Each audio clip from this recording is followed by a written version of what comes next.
างลูกสิผัวหนีไปอยู่ต่างแดนให้น้องและลูกเครียดแค้นไปต่างแดนบ่หวนคืนมาเห็นน้องนั่งให้ผัวไก่บ่ได้สั่งลา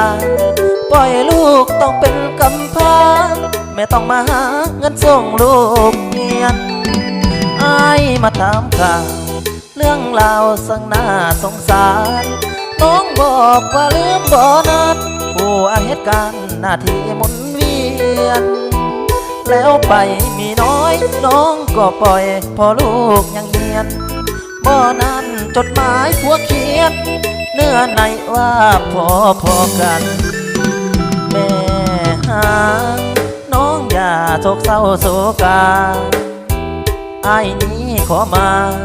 ขันอาสาบ่ให้น้องวัน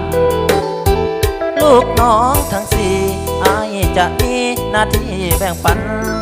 ให้มีแต่ความสุขสันต์ส่วนน้องนั้นให้ใจซื่อตรงน้องอย่าห่วงพุ่มพวงให้ใจสบายลูกหญิงจะให้ซื้อขายส่วนลูกชายจะเสริมเฮียนส่งส่วนน้องและอายแสนสุขใจเมื่อหากซื่อตรงแม่หางน้องเปรียบดังหงส์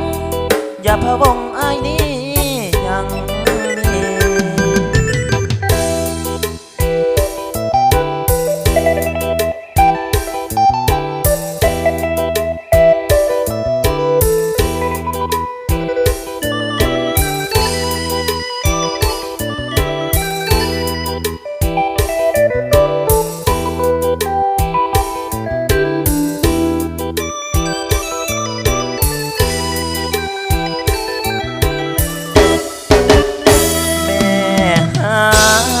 น้องอย่าโศกเศร้าโศกา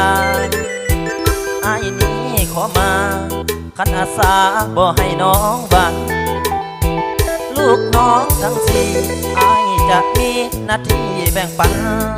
ให้มีแต่ความสุขสันต์ส่วนน้องนั้นให้ใจซื่อตรงน้องอย่าห่วงพุ่มพวงให้ใจสบายลูกหญิงจะให้ซื้อขายส่วนลูกชายจะเสริมเฮียนส่ง